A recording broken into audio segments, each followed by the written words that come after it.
Yeah. This is Lady Mogul Talk, talking about black excellence. Ladies building legacies, fostering communities. There'll be topics to grow with dynamic heroes. Time to secure the bag, elevate your goals, yeah. If you gotta grind, go ahead and take some time. Free your mind, leave your worries behind. Expand your possibilities while learning new strategies.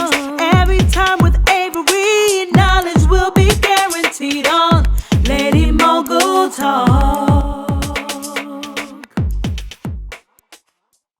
Welcome back to another edition of Lady Mogul Talk, and today you are in for a treat. We have the wonderful Aisha Taylor Issah, who is the founder and CEO of Sistahs in Business. And not only is she a successful entrepreneur, I learned last week, and of course it says it in her bio, she is an ordained minister, a former public administrator, and college professor. Launched in 2017, the SIB Expo is the country's only multi-city small business expo and community created specifically to educate and celebrate entrepreneurial women of color. The brand provides an affordable and accessible platform where women of color can showcase and grow their businesses while gaining resources and information. The Sistahs in Business University was added to the brand in early 2019 in an effort to train and equip entrepreneurs with the skills, tools, and resources needed to start, scale, and propel their businesses to the next level. And here at Black Women Moguls, we're all about tangible strategies, not things full of fluff. So kudos to Aisha. The brand later expanded to add the Sistahs in Business Foundation, which is a 501c3, which provides grants to entrepreneurial women of color. So if you're looking for funding, be sure to check them out. In 2021, April of that year, Aisha spearheaded the brand's successful launch of the Sistah Shop, which is a beautiful 5,000 plus square foot retail location and e-commerce destination that now features 150 plus, you heard that right, 150 plus brands by entrepreneurial women of color located at the Mills, New Jersey, the Mills at Jersey Gardens in Elizabeth, New Jersey. And the Sistah Shop opened its second location at the beautiful Atlantic Station in Atlanta, Georgia, Juneteenth weekend last year in 2022. Born and bred in Brooklyn, Aisha is no stranger to hard work and understands the need of the urban demographic. And so I'm not going to reveal all of her bio, but she has been featured in Black Enterprise, Sheen Magazine, NBC, CBS, ABC, and Fox, to name a few. So let us bring her to the stage and give her a virtual welcome. Hello. Hi, how are you? Lynn yourself. It's so great to see you. Thank you so much for having me. I really appreciate it. So you have a phenomenal background. And let me think, when did I first hear about you? It might have been like 2 or 3 years ago. I was just so impressed with what you are doing for women of color. So tell us a little bit more about your background and what inspired you to start this expo. Sure. So I've always been multi-vocational and had several different careers, concurrently running. So I began my career in city government out of college. So I worked my way up to being a public administrator. At the same time, I was in seminary pursuing my ministry degree as an ordained minister. And also at that time began my first business, which I ran with my sister for close to 20 years, which was called Tailor Made Professional Career Consulting. And so we grew that brand over the course of those years and kind of always had those different balls that I was juggling. Um, and then around 2017, God gave me another assignment, which was to create the Sistahs in Business Expo. I've always been a champion for Black women entrepreneurs, always been able to see and pull businesses out of women and help them structure and create them. I guess that's similar to my work I've done as a career consultant. And so in 2017, when the American Express published an article about Black women being the largest and fastest growing demographic demographic of entrepreneurs in the country, that created this buzz and this resurgence of energy around the fact that while we are the largest and fastest growing demographic, we're also the least earning, least funded, least supported, least invested. And so that didn't sit well with me. And so I wanted to create something that would help change that narrative, help to close the gap, and give women of color a more level playing field as it relates to entrepreneurship. And so that's how the Sistahs in Business Expo was birthed. I've always loved trade shows. We used to do them when we had our career consulting business, and I knew the value in them, but also knew sometimes that they could be very cost prohibitive to, micro to small businesses who are just trying to start out and might not have the resources for thousands of dollars for a booth or participation in a trade show. And so we wanted to create something that still had that same impact and that same value, but that came at a more reasonable rate for micro to small sisters who were starting their businesses and really could use the benefits of being in a space like that. And so that's really how the brand started. And you definitely fulfill that mission of making it affordable, because I have done high tier prices where it's like over, what did I pay for an expo? Like over 1,000, maybe close to 2,000. I can't remember the exact Mhm. amount, but you really do make it affordable because you want to make sure they get that exposure. So kudos to you for that, number one. And number two, I'm glad that you mentioned the American Express report, because I talk about that heavily as much as I can, because I saw that same report, and Mhm. unfortunately it has not changed that much. So No. what challenges do you think that minority businesses, especially women of color businesses, face when it comes to branding their business or scaling their business?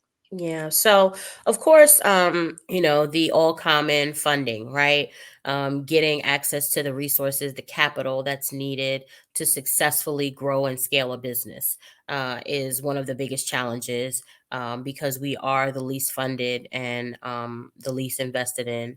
And so that is a big challenge. There have been some waves made, some progress has been made, but it's just a drop in the bucket compared to what is really needed, because we don't start out at the same level of access and resources that other groups do.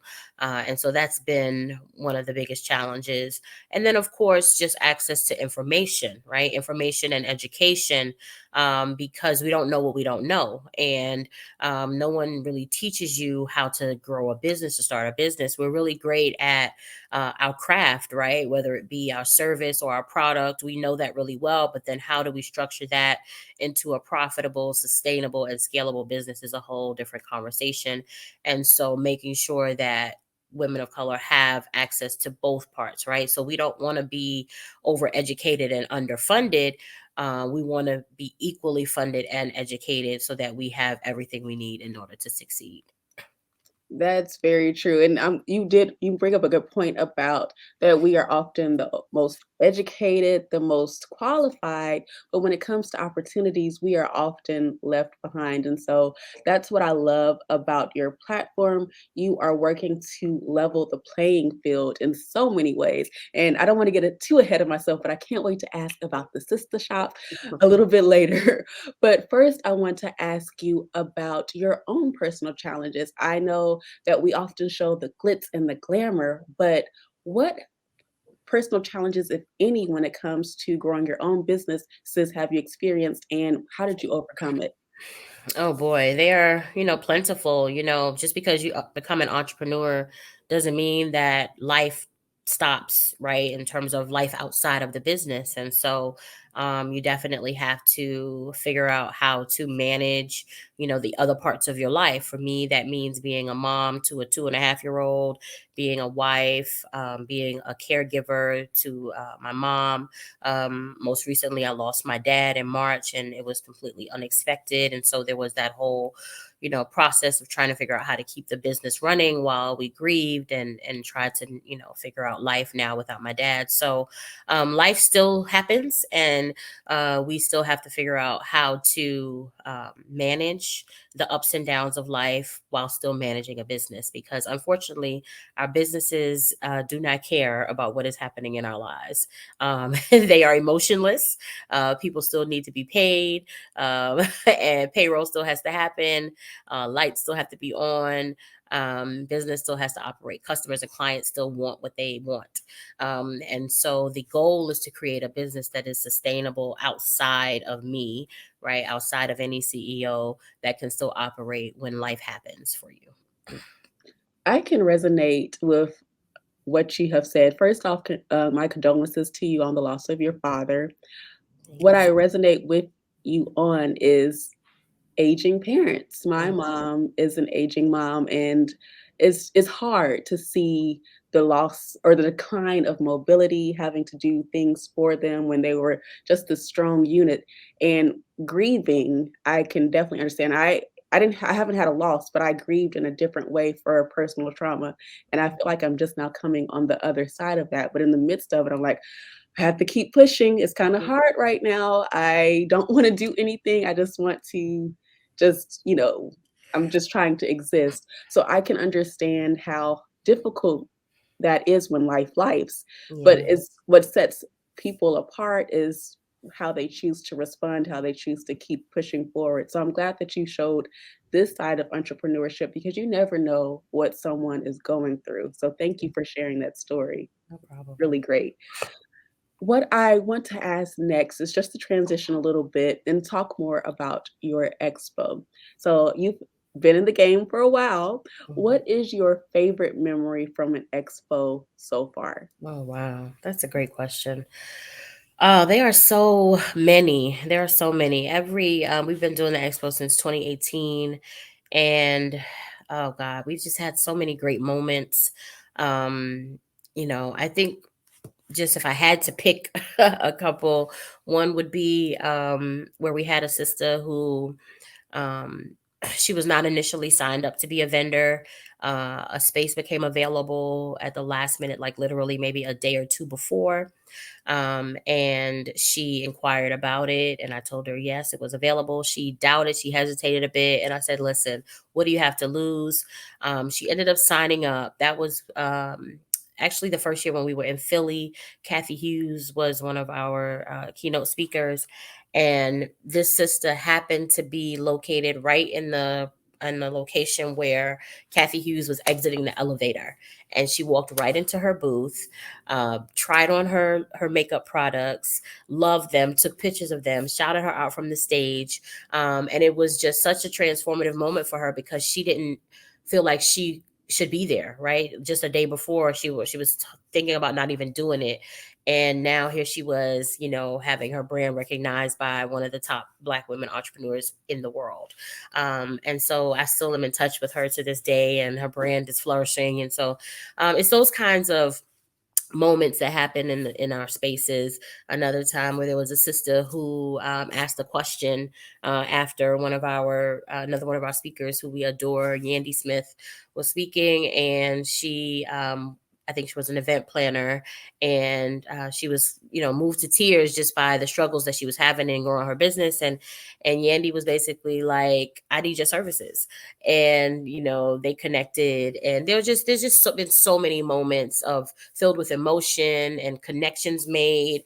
We've had other sisters who collaborated and ended up having her products in another sister's store. So just all types of things have happened in our spaces, and those are the things you can't plan for. They're just these organic blessings that come as a result of just being in the room. You took the words out of my mouth. I was going to say showing up is important. The Sisters in Yeah, Business excuse Expo me. connects like-minded individuals. And I really want to go back to the point where you said that the vendor didn't think she should be there. Mhm. And I don't know why we downplay ourselves, not thinking we belong in certain spaces. Caucasian white men do it all the time. They are sometimes unqualified, but they still go after these opportunities. But the thing I love about the person you shared is that she did it scared. She Mhm. didn't let her mindset or limiting beliefs or imposter syndrome or whatever was going on hold her back. And so the important takeaway from that is to go after the opportunities. You never know who's going to be in the room. You never know what will come about as a result of showing up. So I'm glad that you highlighted that. Mhm. Now, I was sorry to have missed the Atlanta Expo. I was so sad. I Mm. had a conflict, but if you are in the New Jersey area, you are in luck because on September 22nd and 23rd, it is the Northeast Conference Expo and Pitch Competition. So I'll let you share a little bit about more about this event that's coming up and what the attendees can expect. Yeah, so we're super excited. We just wrapped up our Southeast, as you mentioned, last weekend or weekend before last in Atlanta, and so next month we'll be in New Jersey for our Northeast Conference Expo and Pitch Competition on September 22nd and 23rd. The 22nd, which is Friday, is our Sisters in Business University Conference. That is a full day of teaching and training on various skills and tools that you need to help you successfully start, grow, or scale your business. We don't come with any fluff. We are all about real actionable information and steps that you can take to help you to grow your business. And so we're super excited about that. That day is for the sisters who are serious about their business and who are willing to set aside a day where they can come together, learn, network, and get information that you would normally have to pay thousands of dollars for. That day, it gets you lunch, it gets you a VIP gift bag, and it's limited seating for that day.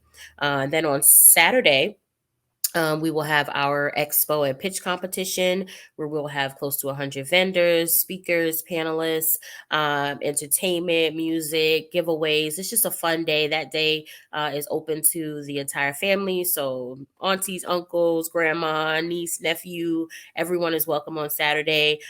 Just bring your coins because you're going to want to shop with all of our amazing vendors. And that day is really, really fun. So, that is Saturday, both Fridays from 9:30 to 5, Saturdays from 10 to 6. And we're in Passaic, New Jersey at Factory 220. It's free parking. And so we just encourage everyone, get your tickets in advance. For Friday, you cannot register at the door. You have to register in advance, and registration closes a few days before the event. On Saturday, you can register at the door, but it costs more. So we always encourage people to just register in advance.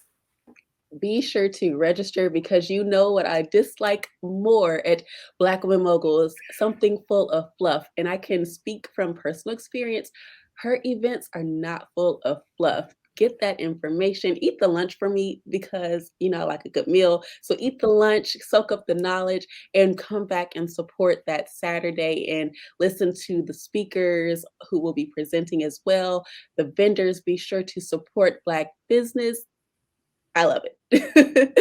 So so I want to transition the conversation to the sister shop. Now, I know you have one in New Jersey, but I want to focus on the Atlantic Station location, and we can circle back to New Jersey. And the reason why is because I live in Atlanta, and I've been visiting Atlantic Station since I attended Clark Atlanta University in 2009. And the reason why I want to highlight it is because I have never seen us broadcast like that in Atlantic Station. So that's why I'm just so excited. Every time I pass by where it's going to Publix, I'm like, there's the sister shop. So tell me what it was like to open up in Atlantic Station and also the New Jersey location. Yeah, so we're really excited and grateful for the spaces that we have. When we opened in New Jersey, we were the only black owned business, certainly Black women owned. When we opened in Atlantic Station, there was another Black woman owned business. She is since closed, but and now there are a couple of other Black owned. So we're excited to see the growth. But we certainly don't take it for granted. We understand how paramount it is for us to be in the spaces that we are and to be able to bring our experience, because the sister shop is an experience, honey. It's not just a store. But how grateful we are to bring that experience to the Atlanta area and to New Jersey, because we are a one-stop shop for all things Black women owned. And so you won't find anything like it anywhere else. And we're just really proud of the spaces that we have. As you should be. So far you've added, of course, your business university, you've expanded the expo, and now you have the sister shop. Are there any plans that you can share? I know maybe not get into too much detail because you like to keep plans under wrap like me, but are there any details of something that's in the works or maybe a goal that you have for the future? Yeah, so we definitely have some big goals as it relates to our retail stores. Of course, we would love to see a sister shop in every major market in the country and internationally. And then, in terms of our giving through our Sisters in Business Foundation, we provide grants to Black women entrepreneurs through our pitch competitions. And we would last year we gave away over $10,000. This year the same. We would love to see that number 10x and give away hundreds of thousands of dollars. And so those are some of our big goals, and we're working towards that because we're not going to wait for anyone to give our sisters what they need. We want to be the ones to do it. And so that's some of the bigger things that we're working on right now.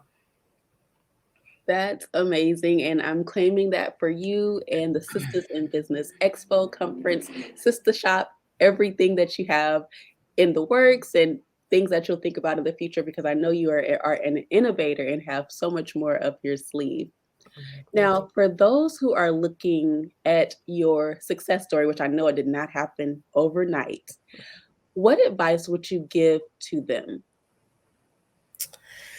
Oh boy. Pray a lot. Pray a lot. I make no apologies about being a faith-based business and relying heavily on God and His strength and power to provide the opportunities that we have and to get me through some of our most difficult times. And so we pray a lot. We pray over every event. We pray at every meeting because we believe there's power in prayer. Also, to remember why you started and not allow the no's and the difficult days to get you off track, or even the opportunities that might seem really appealing but are not in alignment with what you were set out to do. Right. So sometimes there'll be things that come your way that are attractive, and it's like, oh, I could try this, or they say they were going to give me that, blah, blah, blah. But it might not coincide, or it might take you off track from your why and why you started in the first place. So sometimes you have to say no, even to good things, or quote unquote good things, because they might not support what you were called to do. So, and then I guess lastly would be don't try to do everything yourself. A business is not sustainable in that way, and certainly not scalable. Um, there are no multi-million dollar or billion-dollar companies of one. You definitely are going to need a team. You're definitely going to need support. You're going to need help. And so if you adopt that mindset early on, you will be on a better and faster track to scalability and success. And especially as Black women, we think we can do everything. And yes, when you first start, you do, but you don't want to stay that way. And so your entire plan should revolve around being able to remove yourself from the day-to-day operations, so that you can focus on actually growing the brand. Very great advice. I hope our audience is taking that to heart. Now, I want to give you the opportunity to share your contact information, whether it's your social media, website, and any other plugs that you would like to share as well. Sure. So our business Instagram is SIB Expo. That stands for Sisters in Business. And Sisters is spelled Sistah, in case you ever Google us. SIB Expo on Instagram, SIB Expo on TikTok. On Facebook, we are Sisters in Business Expo. And then my personal page is SIB Founder on Instagram. Be sure to follow her on all of her social media channels, because trust me, you'll want to know when the expo comes to a city near you or close to you, because if you need to hop on a plane, I suggest that you do that, okay? Yes. You want to be sure to connect with the like-minded individuals who will be in the room. So I always hate when Lady Mogul Talk comes to a close, because I always enjoy all of our guests. Are there any final words of advice you would like to share? Um, yeah, I guess I would just say that um, sometimes, things are going to be hard. They are. And they're not going to go as planned. But what I always say to my audience, and we have a prayer cast where We meet with sisters in business from all over the country every Monday at 7 a.m. We've been doing that since 2019. And we end that call with these words, which is, there is nothing that can happen to you that you and God cannot handle. So put it in his capable hands and watch him work it out. And I think that that is just very paramount. It's proven itself true in my life over and over again. You never know what a day is going to hold. You never know what a week is going to hold. But whatever comes your way, just remember, you can't handle it by yourself, but with God, you can handle it. And so that's how we face every day and conquer every day and keep pushing to do this awesome work that we've been assigned to do. What a beautiful way to close this conversation. I want to thank you, Aisha, for joining us on Lady Mogul Talk. Again, I hope that our audience has taken your words to heart because you have shared so many gems with us. So thank you for being here. Thank you for having me. I really appreciate your support.